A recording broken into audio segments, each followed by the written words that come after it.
Bonjour à tous, j'espère que vous avez bien saisi la liste des erreurs à éviter sur la première partie de ce sujet. Pour cette vidéo, je vous rappelle les astuces à suivre en vous montrant quelques exemples de nos réalisations. Les couvertures les plus séduisantes sont les moins complexes à déchiffrer. Ça ne sert à rien à tout vouloir montrer en une seule page. Votre titre doit être déjà évocateur. Dans ces exemples, nous avons une belle image dont le cadrage est important et une belle typographie qui connote déjà un univers. En exclusivité, dans cette vidéo, nous avons une création de couverture enregistrée. Bien sûr, à mon niveau, j'utilise les logiciels Photoshop et InDesign. L'auteur, Madame Gilson, nous avait fourni une aquarelle, sa photo et une suggestion de composition. Pour commencer, elle m'a demandé une correspondance entre la quatrième de couverture et la première.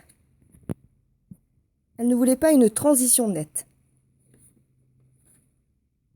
Et dans un deuxième temps, faire une mise en valeur des étoiles qui se trouvent en haut à gauche de l'aquarelle.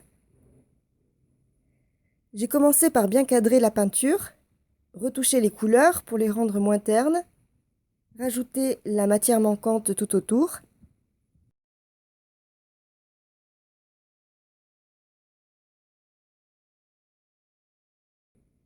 J'ai accentué les étoiles, j'en ai créé d'autres.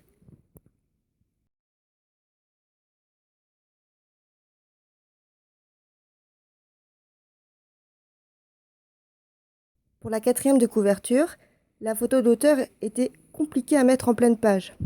Selon moi, le texte était fatigant à lire.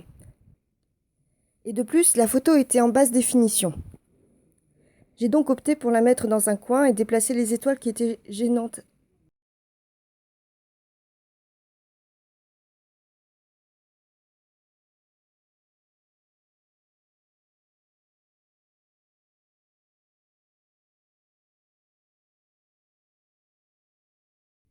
Pour le texte, j'ai bien repris tous les éléments et j'ai mis du temps à choisir une police adéquate au sujet.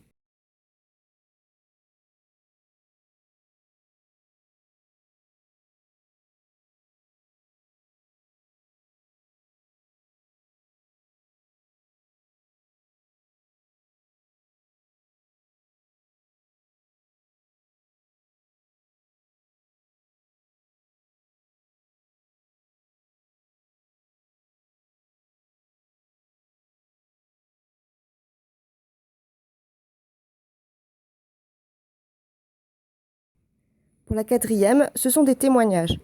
Donc même chose, comme je ne voulais pas empiéter la joue de l'auteur, j'ai opté pour cette mise en page.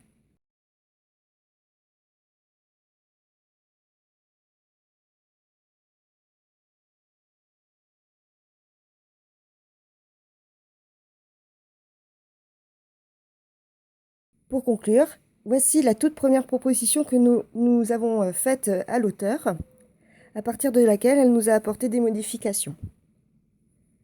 J'espère que cette démonstration vous a plu. Merci de m'avoir suivi et à très bientôt.